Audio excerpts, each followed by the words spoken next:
Wait, guys, this is great. What are we doing? Are we recording? What's happening? We're recording. Oh, amazing. We are good. So we can kick this off.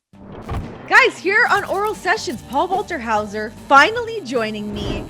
I was saying, before, I don't think we were recording at that point, but dude, I've been really pumped to have you on the show. Thank you. I've been pumped to come on it. And just as a fan of what you do and what you did with Connecticut, I just want to say, seeing you put out the cookbook and doing the podcast and knowing that you're also a competent improviser and actor, I'm just excited to see where you go. I'm really happy you have all this creative freedom. It's exciting. It's a blast. It's really an exciting time. It's weird to step away from something that you've had so much stability with, and you've been doing the same thing for so long, to step away from that. And you're like, wait, am I okay to step away from doing this?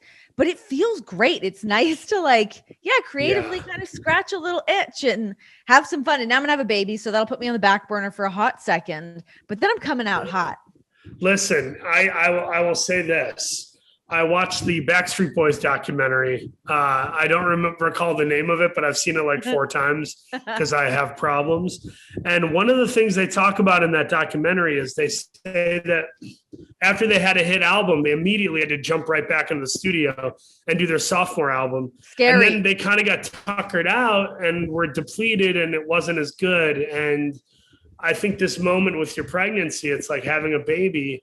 You're going to refill the creative coffer. You're going to replenish all these brilliant things. And then they're going to come out in all your endeavors. It's going to be amazing. I love that. Yeah. I mean, listen, call me Nick Carter and let's get this train on the tracks. I'm ready to go. Wait. You just basically said my safe word, which is Nick Carter and get this train on the track. Those two things are usually. I'm glad that they've lined up. What other music documentaries are you into? Oh my gosh, I love pop music documentaries. I think they're so weird. I watched that Bieber one, Never Say Never, 1,000 years ago. How good is that though? I mean, it's great because listen, when I was 16, I was the dumbest person alive. I couldn't have been a roadie for Bieber at 16, and he's doing his so yeah. I'm always fascinated by the sweat equity and all the nuance to what they do. But then there's always that infamous moment in a pop star documentary where it's you guys, I'm not able to handle this, you guys. I feel seen in that moment. Their name of these people, you talk about a Bieber or someone, you're oh, Justin Bieber, he's so famous, and you kind of want to look for these flaws in these people, and then you watch these documentaries and they're so humanizing, and you're man, that guy is so talented. I did that with the Katy Perry documentary. Man, was I ever crying? Oh yeah, that one. Katy Wow. Perry, Lady Gaga, Taylor Swift, Demi Lovato just put a docu-series on YouTube. Hers. I heard that's good. And she's came out as non-binary this week. Yeah, good for her. I think she's I don't know the girl. I've never met her. I've seen her in concert once with Nick Jonas, and she was incredible. And I think a lot of these people, and it's not just a pop star thing, it's obviously a human conundrum, which is we all have a moment where we have to press pause and just kind of do a reevaluation, almost like getting a physical. You need a spiritual, mental, physical sometimes to figure out, are you on the right track? Or are you basically veering off the road and falling asleep as you drive, You got to get that train back on the tracks, as we say. I'm saying, I'm worried about Demi. I think she's okay. I think she's okay. She goes through it, but yeah, I mean, you watch even bring up the Britney Spears documentary, you see what everyone goes through. And it's you really forget to humanize these people, and we revere them so much, and we put so much pressure on them to always be perfect and to always put on this brave face. It's oh my God, you can't even imagine how much these people are struggling in the day. And just surround yourself with good people. Do you surround yourself with good people? Yeah. I feel like you must. Thanks for saying that. I fight too. I really, a lot of my closer friends are people from back home in Michigan where I grew up. Mm-hmm. And folks who are in the industry, but they're not at the top of the heap. Most of my friends aren't walking the red carpet. They're nestled up, in some Huga blanket with their spouse writing a screenplay. It's those are the people I mostly hang out with. But Those are the people that have the good parties too. Yeah, well, yeah, that too. Absolutely. I count myself among them. And Yeah. and I just, I think, I don't know, I found myself personally just having to really trim the fat. I think some people take on too much. I don't know how you felt at WWE, and it's none of my business outside of what you want to share, but I wonder, were there moments where you just wanted to press pause, but you knew you couldn't? Yes, absolutely. And that's the thing Yeah. with WWE. And I've talked about this before in interviews too, but like the way that I made my exit from WWE was sort of at that perfect time with, with the unfortunate events of COVID and being in this pandemic, but it forced everyone to slow down. And that's when I could see my window where I was like, whoa, I can actually push pause here, because things just go. I mean, in the WWE world, it's like you're on to Raw, you're on to SmackDown. We've got another pay-per-view. We're pushing to SummerSlam. Now we're pushing to WrestleMania. Like it's really always hard a to build. find that window. Everything's a build, and there's always something else. There's always another show, and you're always kind of booked for something else. So once there was like that little bit of a lull, I saw that moment, was like, I got to take this right now, or I don't know what's going to happen. Otherwise you end up signing on for another couple of years and you're stuck there kind of spinning your wheels for a bit. And that can be very depleting. You put so much effort into something, and if you feel like you're not really getting that same thing back from it anymore, it can be, you're kind of burning your candle on both ends. Yeah. I think that is good to clock and acknowledge and take the temperature for. And I think it's also a matter of, how do you do your best work? Because there are some things I could say yes to, but maybe because of the environment or the people involved, I wouldn't get the best work out of myself. Mm-hmm. And I think that's like, there could be somebody who brings me a movie and they're like, hey, read this script. We'll pay you X amount of money to play this part. Mm-hmm. If I don't really feel that I can play that part, I'm not going to say yes, even if I need the money, because there's just an internal thing of like, I'm not going to lie to somebody and like I hold my work too precious to do something like that.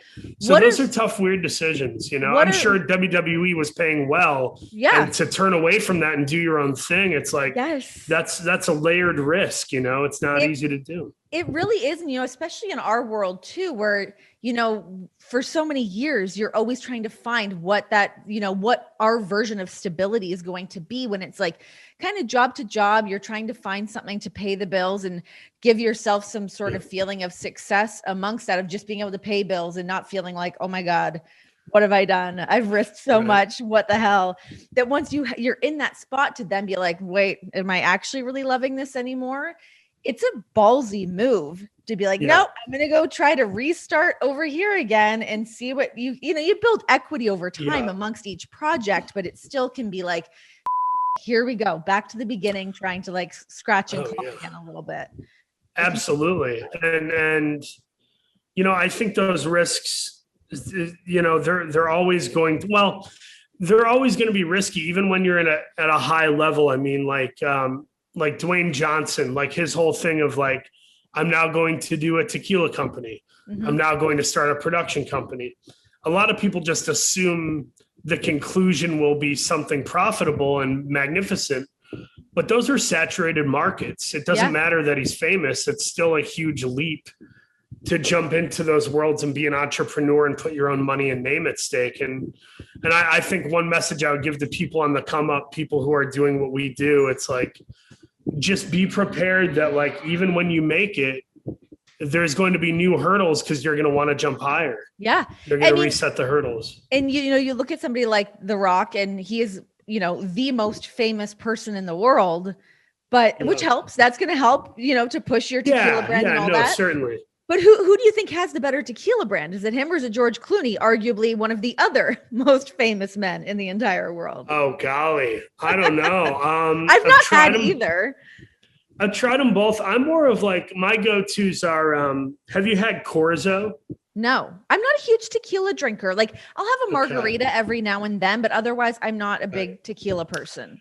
I just do it for weight loss purposes, where like, if I know I'm trying to lose weight for a role, like I'm doing a role in New Orleans right now with Taron Egerton, who played Elton John and Rocket Man. And, we both had to get in shape for this role. And I say in shape, it's not like I'm doing pull-ups on a bar, but I mean, I've lost 40 pounds for this role. Good for you. And Taron's probably lost 20 or 30 just trying to get like cut for this thing. So I say all that to say tequila is not something I started loving, but then I realized halfway through, like, all my healthy friends drink tequila, and now I need to employ it so that I can keep drinking while I'm trying to cut weight for a gig. Yeah. It's always looking for that clear liquor. That seems to be sort of the key to success for the healthier options of drinks. What are you drinking right now? I know you're having an afternoon cocktail. This is a bourbon iced tea with a little lemon squeeze. Okay. That seems like a thing to drink in New Orleans. Kind of is. Yeah. It's got a little Southern flair. You haven't been able to drink for what, 8 months? 9 months. I'm 37 weeks pregnant right now. I am like to the max. I'm pretty much capped out. And I'm ready to go. Is your Dasani just going to burst while we're talking? I hope so. Is that going to happen? I would love nothing more. You could be my doula. I would love for that to be my distinction of my time on your podcast. We'll switch it to a FaceTime. I'll bring you to the hospital with me and you can guide me through this. I think it would be great. I will be your male doula. I'm totally prepared for that. Yo, shout out to our mutual friend, CM Punk. Oh, there's the shirt. The voice of the voiceless, our guy. I'm a big fan of your homeboy. I think he's a terrific talent. Big fan. Yeah. Where would you like to see him show up and wrestle? When does that happen? What is your prediction on that? I get asked this in like every interview I'm in. I'm like, I don't know why I'm so synonymous with this man. I mean, it's cool and he's a good friend of mine, but like, I don't know what he's doing. I mean, your man is like the king of AEW. Yeah. And you worked so long in Connecticut. So there's you're going to have that thing posed to you. I think here's my real take. I think he's a little bit nervous or a little bit scared. And I don't think he's a fearful guy whatsoever. I don't mean that as a character trait of Phil. Sure. I'm just saying there's been so much build and so much time has passed and the MMA stuff happened. Mm-hmm. I think he would be a liar to say there isn't some serious fear and insecurity with jumping. I don't even think it's what company. I think he'd be I think he'd make crazy money and draw 1 billion eyeballs at any company, whether it's Impact, New Japan, Connecticut, or Tony Khan Island. I think he can do well at any of them. It's not a question of if he'll do well. Is he going to feel comfortable and ready to take the bumps and the bruises and pay the price again? Because it's a different lifestyle than going to Comic-Con and writing comic books. And I mean, he's 45, isn't he? He's probably mid-40s. Yeah, he's 40 something. He's in those 40s. Yeah. And like, I don't know that physically that it's something that he would be worried about, but something that I would at least take into consideration. I mean, you see somebody like Edge come back who had been gone for, 10 years or however long that Edge was gone, for him to come back and everyone's like, hell yeah, we finally get Edge. And like to have that pop at Royal Rumble, to see him like, start back on this journey of being back in the ring. But then we still have very fickle fans that want to all over his WrestleMania match. Well, and like, that's tough. That sucks that'll though. I mean, of course, that'll always happen. But like my whole theory on that is like, dude, there's always going to be haters. Like there are people that hate The Godfather. There are people that hate pizza. Like, it's just whatever. But I mean, stupid. I feel like if Phil went anywhere he wanted, he would make a ton of money and do really well. But I'm buddies with Edge. I've known him for a while, and he'll be the first to tell you that comeback he's made and how great he looks. I mean, that took so much work. Oh my God. Maintaining that is so much work. So, I mean, to tell these people like, hey, stop acting and doing podcasts and dedicate yourself the way these 26-year-olds are doing it. Yeah. Like, that's a lot to ask. Oh my God. I mean, I'll always remember, I think it was when Daniel Bryan came back maybe. And I remember he had like these gnarly bruises all just from like running ropes again, because you had not done it in so long. Like and there's no other way. I mean, this is coming from me just being around the business, not actually being in the ring, but to get your body back to ring shape, there's no other way to do that except for getting in the ring. Yeah. And then the greatest wrestler can still have ring rust and fear and trepidation, Tell me about your body. You've lost 40 pounds. What have you been doing? Tell me all about your body, Paul. I knew this was going to come up. It was a matter of tongue. But wait, back up 1 second, because you were actually living with DDP for a little while. Yeah, he was gracious enough, and gracious isn't even the word. They have to kind of invent a new word for Dallas's latitude of kindness that he's saintly bestowed to me. That guy's incredible. He let me stay with him for 7 weeks. And in that time, I lost about 35 pounds, 40 pounds. Wow. And he just taught me a lot about nutrition. And then the number one thing he really tapped into, which was very embarrassing and humbling, was just my lack of self-love, my lack of self-care, and the fact that I was so quick to service and love everybody else and not take care of myself was very damaging. And I would say that, combined with a dark self-deprecation sort of veneer I put over everything, I think he kind of tapped into that and said, I'm here to help you physically, but you need help mentally, emotionally, probably more than you do physically. The body will follow where the mind goes, and he kind of tapped into that, which was pretty remarkable. It really helped me. Was that something that did you heed that advice?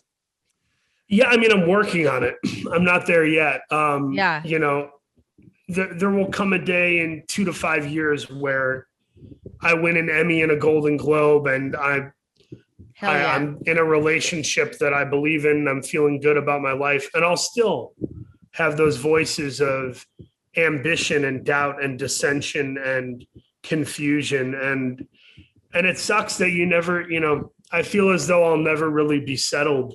I'll always be kind of on the war path. And, I don't know that that's a good thing. I think it's good in your youth because it gets you to where you want to go. But at some point, you also got to make peace. Like if Moxley is trying to do a death match when he's 60, sure, maybe we'll chalk it up to, that's him being him. But I hope he's not doing that at 60. You and me both. I hope we find some contentment in our paths here, because at some point it can be detrimental. Yeah, it can be difficult. I mean, like you said, at first it's sort of that thing that lights that fire under your ass. But yeah, at what point does that fire start to like simmer, and then it's just like smoking, and like we're still able to use it, and we could like blow on that fire a little bit if we needed to. Right. But you don't want to fully extinguish that, but finding the way to kind of strike that balance can be, that's tough, especially as we get older and we still are kind of looking in different directions for, different approval and different things that, mean that we've achieved whatever it is that we're kind of looking to do. Yeah. When really we, self-love kind of achieves what ambition and conclusion will never really get to, which is, actual contentment and acknowledgement of self-identity and peace with circumstances. I mean, that's really kind of like, it's sad that we kind of scrape and claw for all these things. Yeah. It's great if we scrape and claw for them because we feel, this is what we're called to do and we love it and we're passionate. Passion is good, but I think obsession might lose what passion gains, It's a fine line. It's a very fine line. Have you always been like that? Like exhaustively ambitious? Well, just like, I guess, I mean, I guess putting it in those terms, but just like getting your career started. What were you like as like a kid to kind of get to where you're at now? You were raised, your dad was a pastor, right? Yeah. My dad is a 5th generation Lutheran pastor. My brother now is 6th generation. And yeah, we were like very religious, but also, we'd watch Seinfeld as a family every Thursday night or whatever. And we loved Jack Nicholson and we loved like board games. And, I grew up on Billy Joel and, the Beach Boys. And like, there was a lot of art and sort of vibrancy in the household. So I really fell in love with acting and I didn't really know how to get there. So I just did everything I could. I did stand-up, I did theater, I did improv. I'd write screenplays. I was obsessed with professional wrestling. I knew every move. And I figured maybe I'll be Bobby Heenan. Maybe I'll be Chris Farley. Like, I didn't know where I was even going to end up necessarily. I just knew I wanted to land on one of those places. It's got to be, or did it feel like such a long shot being in Michigan and trying to figure out where to land that and trying to like figure out which direction to kind of focus on? Or were you sort of tapping into everything at that time and seeing what was going to stick against the wall? Kind of trying to see what would stick against the wall. And like, I wouldn't let myself go to that defeatist place of I'm from Saginaw, Michigan. I can't become so-and-so, because the more research I did, you know, the more I researched all the people I loved, the more I realized they came from places like mine. Yeah. And that kind of normalizes it and makes you go, oh, they joined a theater company, or they did Second City, or so-and-so created their own web series. Like it became very clear that there was a pathway. You just had to take one, you know? What was the first move for you did you go to New York first? Or you just went right to LA? Just jump right in. Hey, how's it going? You're literally catching me taking a COVID test. Oh, while we record. Hey, good. Get it up there. Yeah. Swab it real good. Oh God, you're brave. Anytime I've had one done, my head just keeps moving back and back and back. Thank you. What a professional she was. Cool. They had me testing every other day on this show I'm doing for Apple, and it's gosh, it's great. It's yeah. I feel so lucky that people come to my house and test me to find out if I'm dying or not. That's wonderful. Well, we'll wait the 24 hours and make sure everything's in the clear. Probably my last interview. This has been great. This will be it. We'll make the most of it. False finish. I'm still here. You kicked out, everybody. Kick out. 2 3/4. I sort of decided I was just gonna make it no matter what. So I took improv classes, did stand up, did theater, wrote screenplays. I got represented by a manager in LA for writing, and then I became friends with all the people the manager represented. He had like 3 or 4 people on Mad TV, and Mad TV got canceled, I think in 2008 or something. Yeah. So he came to me and he's like, "Yo, do you want to write a movie for Jordan Peele and Keegan-Michael Key or Ike Barinholtz?" I was like, "Hell yeah!" So I wrote a movie on spec for Key and Peele before they blew up with their show. And we spent like 2 years trying to sell this movie. And then I worked with them a little bit on Key and Peele. I was kind of an unpaid like intern at one point when they were making the pilot. And then they cast me in a couple sketches. But that was kind of my entry into the business. That, and I booked, I went to be a background extra in a movie with Jennifer Connelly and Ed Harris. And ooh, what a babe. I met the director and I was like, "Yo, congrats on the Oscar win." I chatted with him for a minute and he cast me in the movie. I had a couple auditions, but I mean, I went ready to be a background extra and I was number 6 on the call sheet, which was pretty crazy. Wow. That is like just from putting yourself out there and having a conversation with the director.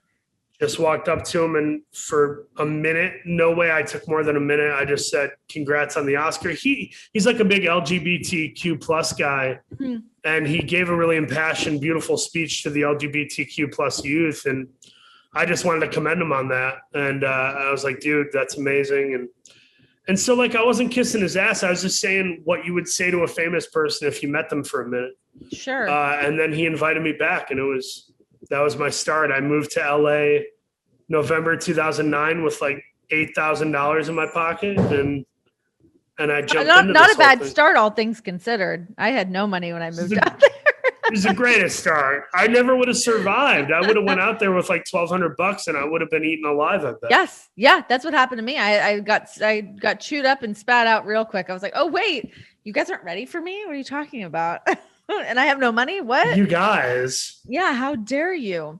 So how do you pick your projects? Because it seems like not blowing smoke up your ass, but it seems like every project you work on is a cool ass project. Like you've not worked on anything that's just been kind of like meh. It's always stuff that seems very like buzzworthy, and your star just is continually on the ascent. Do you like, is it just flipping through scripts yourself? Is it your management? Like, how do you do that? It's turning down a lot of indies, and sometimes indies that pay good money, and it's waiting for something that excites you. So good example, I was shooting a pilot up in Canada, up in Vancouver, in November 2016. And while I'm there, I'm having a blast working with this great group of actors, having the time of my life, getting paid to do very little work.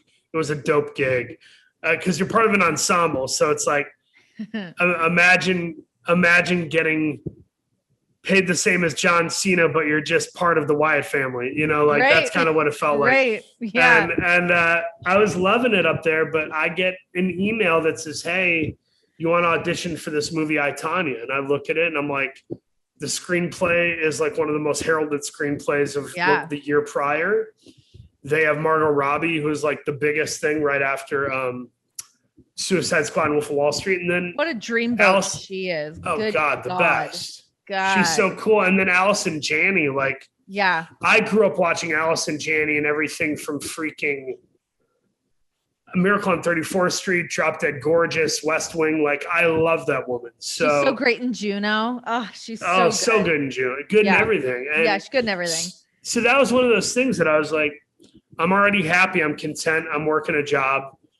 And I got kind of called up to the main roster. And and then, like, right as I'm promoting I, Tonya, right when it's about to come out, I got the audition for Black Klansman with Adam Driver and Spike Lee.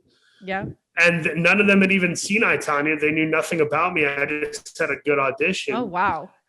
And so right on the heels of I, Tonya, I get Black Klansman. No big deal, right? Late night with them. No big deal. No, it's just like back to back, like dope people. And then I'm starting to get offers from other people. Like I remember, I think I got like an offer from Hawaii Five-0, that show on CBS. And it's not a very hip show. We're in a post Breaking Bad world. We hold our television in the highest regard. Sure. So like when they're tugging my shirt saying, "Do you want a bag of money to play a character on our show for a month in Hawaii?" It's like, I want to do it, but my reps, my agents and managers are like, with no disrespect to Hawaii Five-0, but you can't go from Spike Lee and Margot Robbie to Hawaii Five-0. So suddenly my life changes overnight and I'm turning money jobs down all the time. So I started doing that. Straight offer on Cobra Kai where they said, "Hey, we think you're funny. We thought of a part for you. Would you do this?" And once again, it was one of the things that I was going to pass on.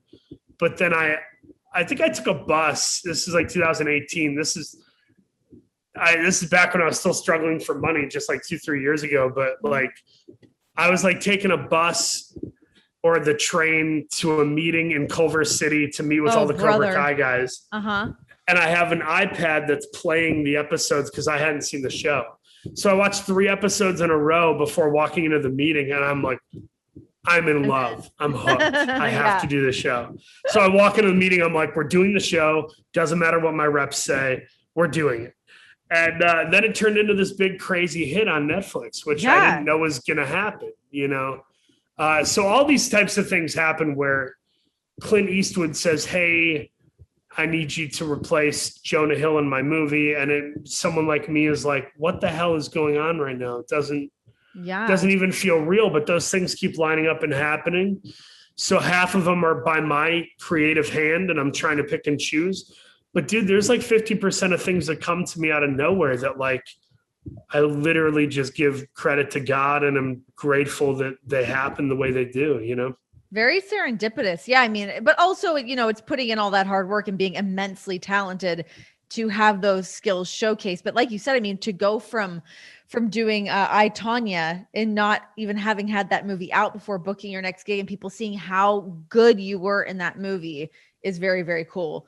What about doing Kingdom? How was that for you? Oh my gosh, that was a crazy story. The morning of the audition for Kingdom, I was living in a 2-bedroom apartment in North Hollywood with 3 other people. 4 of us were splitting a 2-bedroom.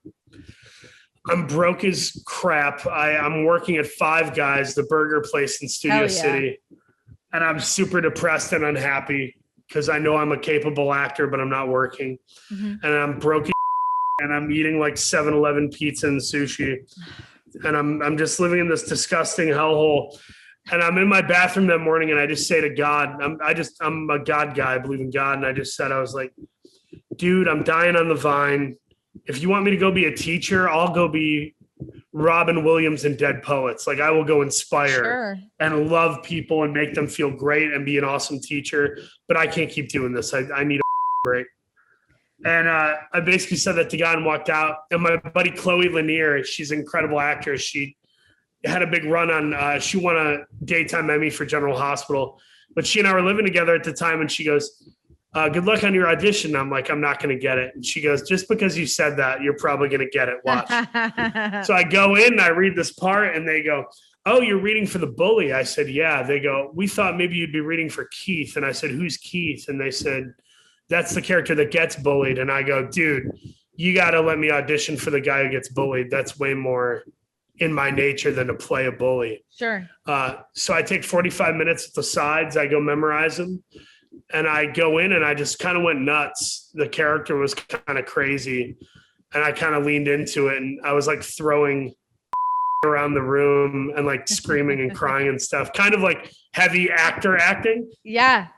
But I didn't really went for broke. And like 2-3 days later, I got a call and they said, you got the job. And, you know, I didn't know what the show was going to be. They said, it's a show about MMA starring Nick Jonas. And it's going to play on DirecTV. Yeah. I said, that sounds less like a real show and more like a Mad Lib. Yeah. Like, yeah. What the hell is that? Like, I don't know what that is. And they're like, dude, just come and do your thing. So I showed up and I was only supposed to do 2 episodes, but I just improvised and made the character my own and kind of put him on the autism spectrum and leaned into some PTSD character traits. And I just went for it, especially as a guy who hated his life working at a burger fast food joint, living with 3 people in a 2-bedroom apartment. It was like every day I showed up to set was like me trying to crawl my way out of my circumstance. Yeah. So the 2 episodes turned into 7 turned into 25 and I quit my day job. And that show made me a working actor where I haven't had to work a day job since March of 2015. What a relief that is, the day that you get to go, I'm not coming back here. Like, it is the biggest relief of all time ever. It doesn't, it's just so surreal. It's so surreal. And it sucks when I lose sight of it, which I do, because we're all human. We get to this place where we sometimes feel entitled or we're a little too expectant, and it's not healthy. You know, it's healthier to be able to reflect and look back and realize like you're not flipping burgers, dude. You used to flip burgers. But you know what? It's that time spent doing that, flipping the burgers, waiting the tables, grinding it out at auditions. Those are the things that make you so appreciative when things finally connect. You're like, man, I have been busting my ass, putting in this work. I mean, I remember being like that the day that I got to quit at my job waitressing. And I was like, thank God. So I finally got a job working for a sports station in Toronto, and there was only really like 2 gigs because at the time I was like, I need to find a way to get on national television. That was just like my goal, to like figure something out that was like something more substantial, something a little more concrete. We have Much Music, which is like our MTV, and then we have and then we have The Score. Amongst other, you know, we've got TSM, which is like our ESPN, but The Score did more comedic style interviews with athletes. So I was like, oh, I want to do that. I could do that. So once I finally secured that job after like all these auditions and hounding people and literally calling people and emailing people like left, right, and center. And the bar I worked at was actually just like around the corner from where this TV studio was. So I would always come back to work and like go back and like do my waitressing shift and kind of clock in, be like, guys, I think I got the job. And they're like, yeah, right. It's not happening. And it did drag out for so long. I was like, I don't think the contract is coming through. What's happening? And then when it finally did, I was like, thank God. Because my boss was my boss was like, all right, kid, it's not happening. Not happening for you. Thank God. Thank God that it moment did. is that. I remember I was with my buddy Greg Renee and my buddy Robbie Peschke. The 3 of us were at the Staples Center in LA. We're going to a Laker Piston game. I was treating them. They were in town visiting me in LA. Whenever people visited me in LA, I took it deathly seriously. Like, I'm going to take you hiking. I'm going to take you to a Laker game. We're going to go to the best movie theater. I'm going to take you to all these restaurants. Like, we'll go to the beach. I was like the host at the mostest. Mm-hmm. But the night I took them to this Laker game, I got a phone call from my manager, this guy, Brian Walsh. He calls me to tell me that I've been picked up for 14 out of 20 episodes of Kingdom, which was the call that allowed me to quit my job. So like they were there the moment I got the call in the Staples Center. I'm by the merchandise, counter, and I have them on speaker, and it's like it was like a scene out of like Entourage or something where I'm with my buddies. We find out life-altering news, and we all celebrate and go nuts. And like that night was just, I'll never forget that night of that feeling of like the release, like, oh my God, I'm going to be okay. Thank you, God. I'm going to be okay. That's amazing. I love hearing stories like that. It's so cool when that can happen. And like, in that momentum just kind of keeps building, obviously, as it has for you, which is so cool to watch. But you really are the host with the most, because you were texting me during, it was WrestleMania, right? That you were putting together your beautiful bar cart. Is that what it was for? Yeah, it was like a big deal to me that I bought a bar cart and I filled it up, and I'm like teaching myself slowly. I'm taking these like YouTube tutorial mixology classes, which is very difficult. Making like fancy cocktails it's a tall order. And I did see, I know it's melted now, but you had the ball ice cube. Oh yeah, I bought like the nice ice cube trays, like the black baller rubber ones. It's funny, I worked at like Starbucks and I worked at some cafes for a year and a half. So like I know that barista thing of like factory making your beverages. But it's a matter of like being able to just take one at a time and like master one drink a month, and 12 months in, you'll have a dozen drinks that you're killer at. And then of course we all know how to make the easy stuff like a Jack and Coke or whatever. What's your go-to? My go-to beverage? If you're impressing. I love to make people a Manhattan. Very classy. Though I really, really need those like cute little, I don't know if they're called tulip glasses. Like there's a certain glass for Manhattans. The thin stem and then the little round thing at the top. It's not a champagne flute, but it's in that vein. In that vein, right? Yeah, I think tulip is right. Manhattan, old fashioned. I made a drink the other night that I just concocted out of what I had, which was a flaming one shot. I call it the dirty sandbox. Okay. You do one shot Kettle One vodka, one shot of Malibu coconut rum. You do a half a shot of Cointreau. Is that what it's called? I think that's how you say liqueur. Yeah. I was going to say Cointreau, but I don't think that's right. Coinstar? Yeah, Coinstar. So half a shot of Coinstar, and then I throw that in with a little bit of like cocktail cherry juice. Ooh. And I stir it, not shake it, with ice. I let it sit for about 2 minutes, and then I pour it over an ice cube with maraschino cherries, nutmeg, and ground cinnamon. Wow, that's that sounds like a nice like fall cocktail. Yeah, and then I forgot I throw in about 4 ounces of pineapple juice. So it's like it's vodka, rum, pineapple juice, Cointreau, and then all this stuff that kind of makes it like feel like a sandbox, the granular nature of the cinnamon and nutmeg.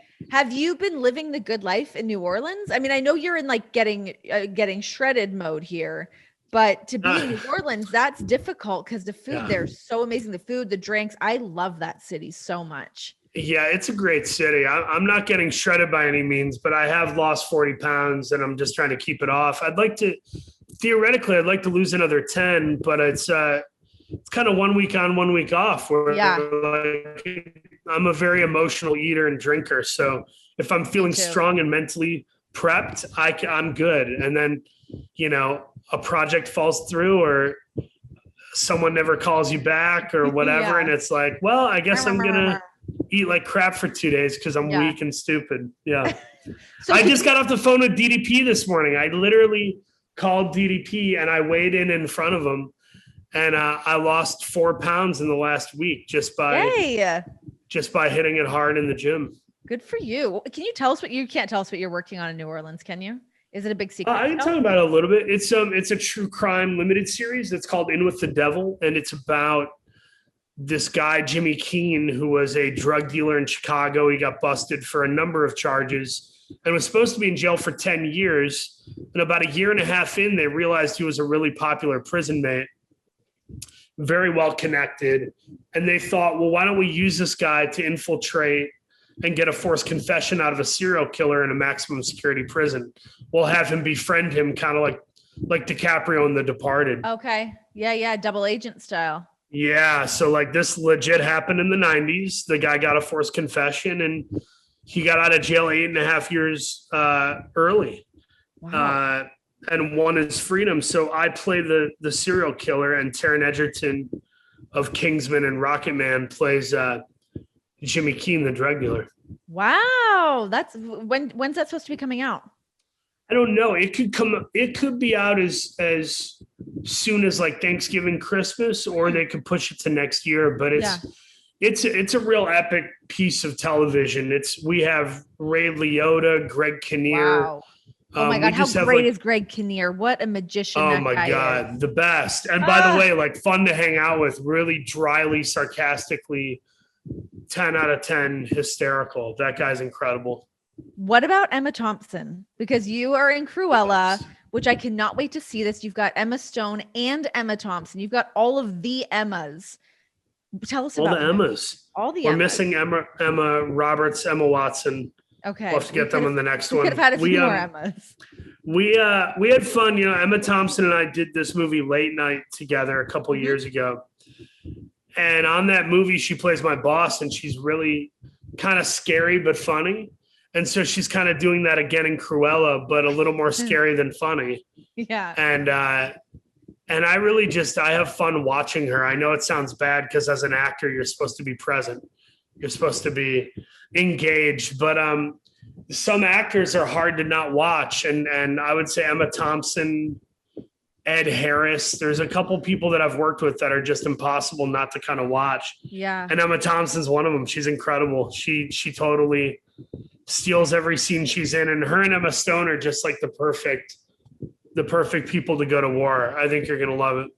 Every single time, every year watching Love Actually, I will never not cry and get pissed off in that scene when she pulls out that Joni Mitchell CD.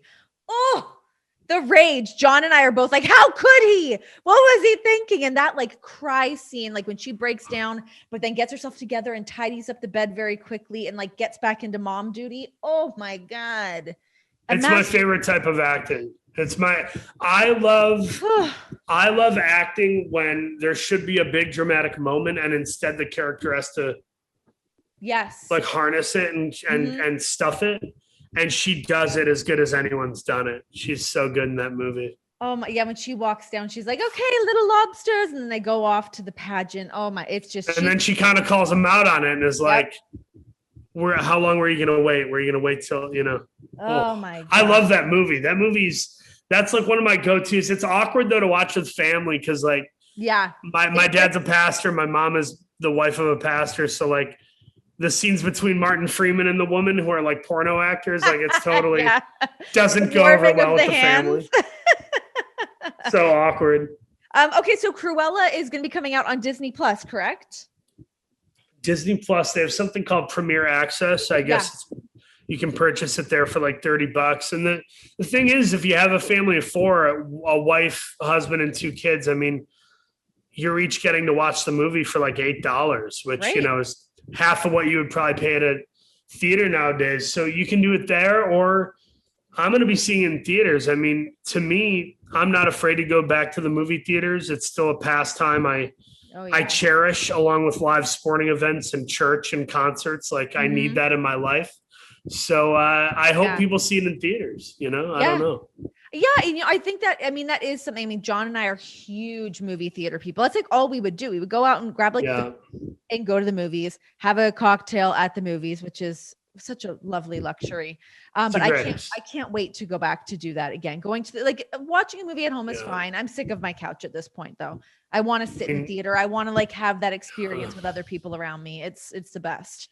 Yeah, we need that back. I think it's part of, I don't know, all these things keep us sane, don't they? I mean, like, let's bring it back to wrestling. Like, I don't watch wrestling because it makes me look cool, because it really doesn't seem to most of the time. I watch wrestling because it makes me happy and is a distraction from real life for 2 hours. Yeah. You know, and I think the movie theater is like a playground and environment for healthy shared distraction with a bunch of other people. And I, you know, I don't want to lose that. I think when we start to lose that, we start to lose who we are as the kind of, you know, the unconscious DNA community that we are. You know, it's so, when you're at a sporting event or a concert and you're sharing lyrics with someone next to you, or a chant, it's like, there's something kind of magical about that. I don't mean to be all gooey and ooey. No, I just true, mean though. like that's special. Like I've been to WrestleMania. I've been to Double or Nothing. I was there the night John premiered at Double or Nothing. And the feeling we all had when he walked in, it was so emotional for everybody. And it wasn't emotional the way Dustin and Cody were emotional. Sure. It was emotional because John leaving Connecticut and telling all the AEW fans, hey, yeah, I'll be one of you guys now. That sent a message, a shockwave through. It sent a shockwave through all of us that said, hey, I see you. I agree with you. And I agree with you to the degree that I will sacrifice my money and risk everything to join this company and help you guys make that noise. And like, that moment is profound, to share that with 40,000, 10,000 other people, whatever it is. Yeah. I mean, I don't want to lose that. I think that I hope that we reconnect with that and, you know, sort of reestablish that importance of having that human connection.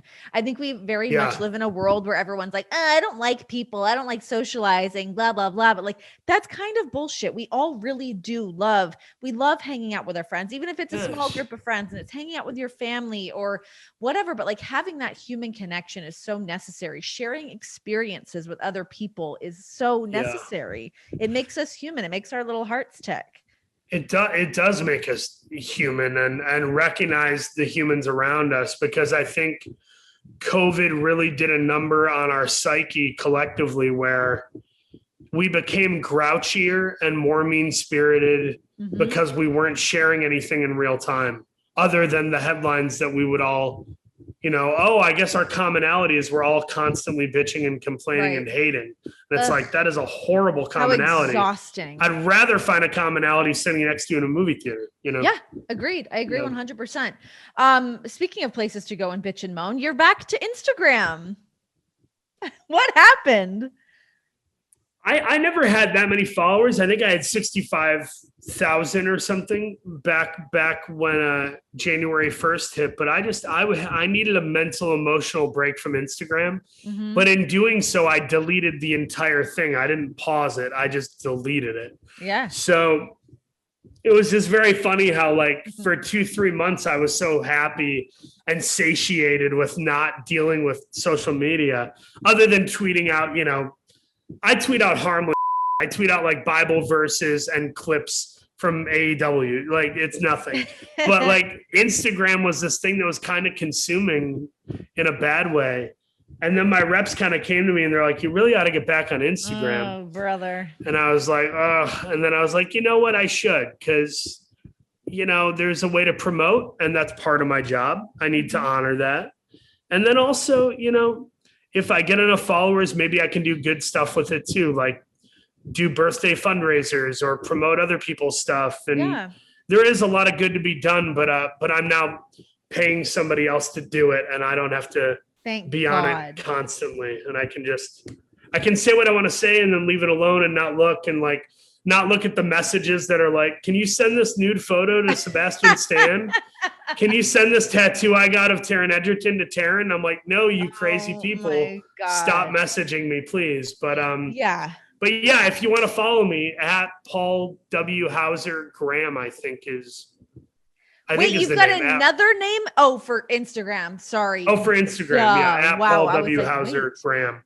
How did you decide when you were getting into acting to keep it to Paul Walter Hauser, to go with the 3 names?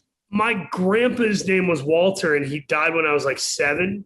So like, we were homies, but I didn't get to know him that well. I probably only met him 4 times, or at least that I recollect. So I was kind of taking up his first name, which is my middle name, to honor him. Like 7th or 8th grade, I started putting on all my homework assignments, Paul Walter Hauser.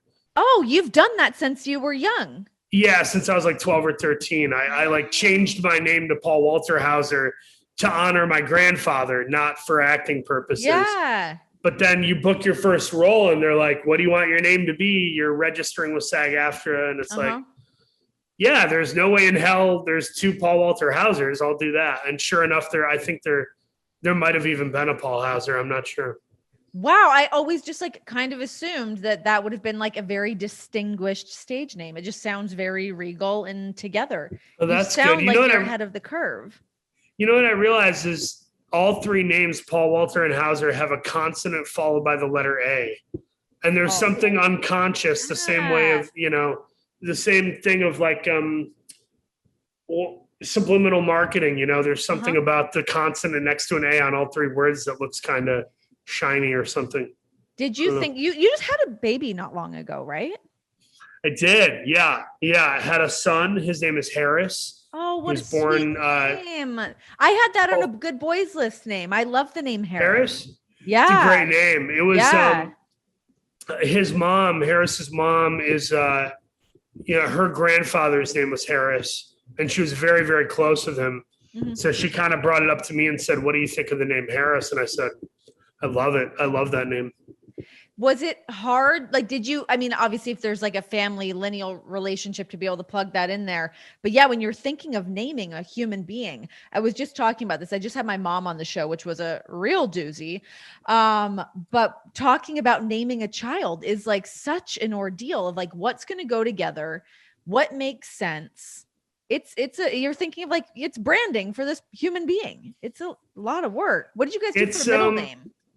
I think the only thing to stay away from is finding a name, you don't want a name that people can make fun of. Sure. So if there's inherently like a thing, that you can steer clear from, that'd be good. What was the Seinfeld one with like vulva? Oh yeah. Where he's trying to figure it out over the phone. Yeah. There was a girl I went to high school with in my hometown. Her name was Brittany, and her last name was Let's Kiss. But it sounded like Let's Kiss. Yeah, that's a prank. So I had the dumbest running gag in study hall where our teacher John Frank would shout out, Brittany, like for the roll call.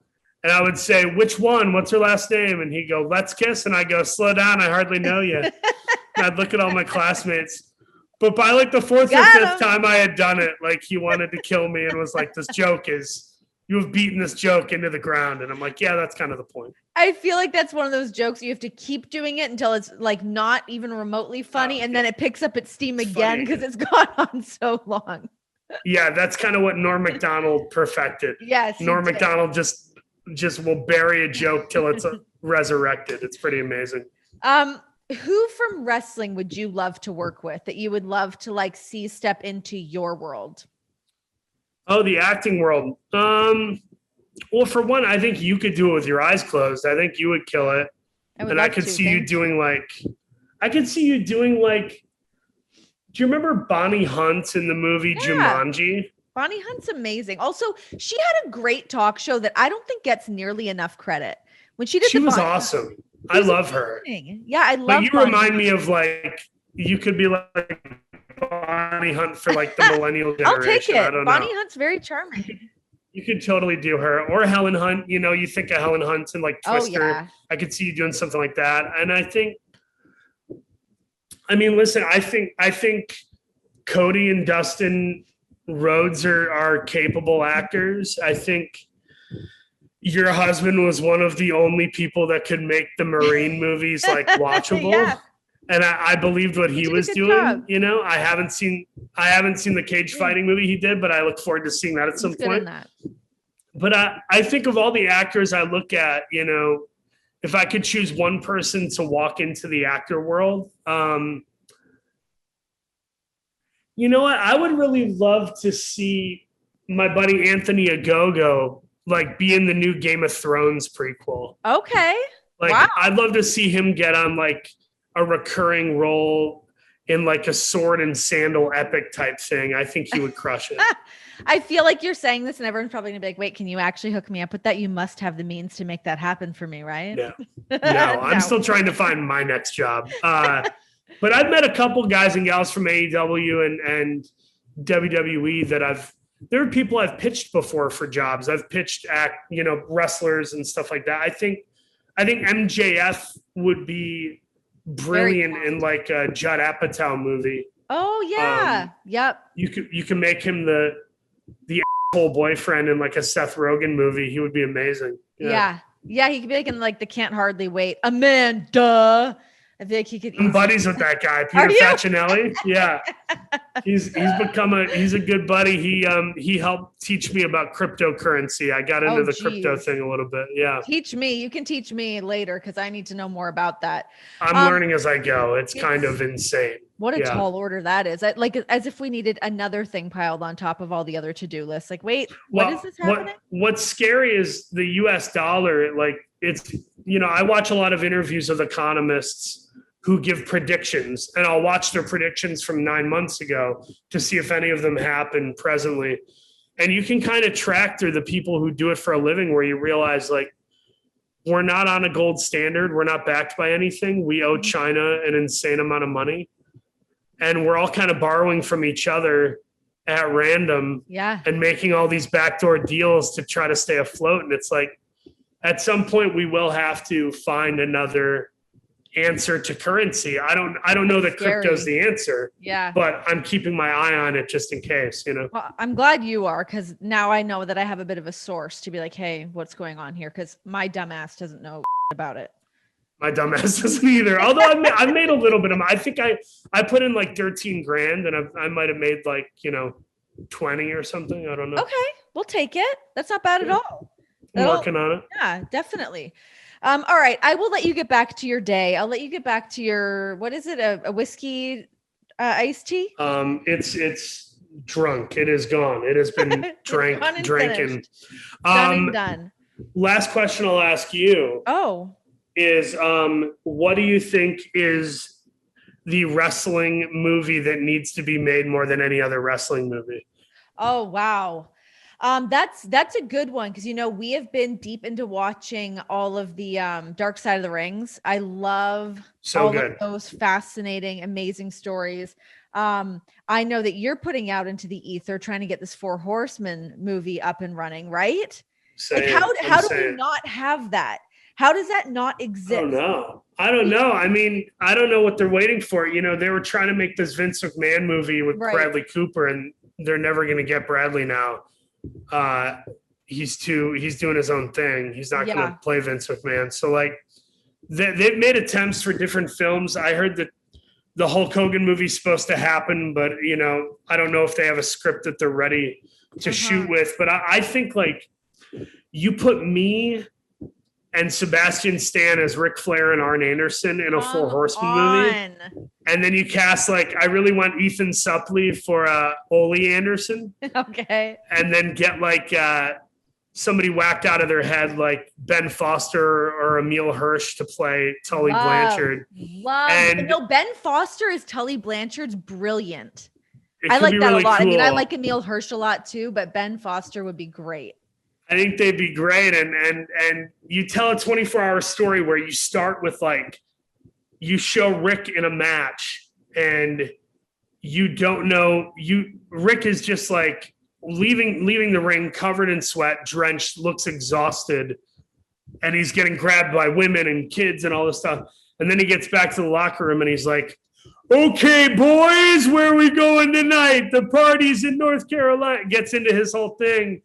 And then you follow a 24-hour binge of all these guys, the Road Warriors and Steamboat and the Four Horsemen.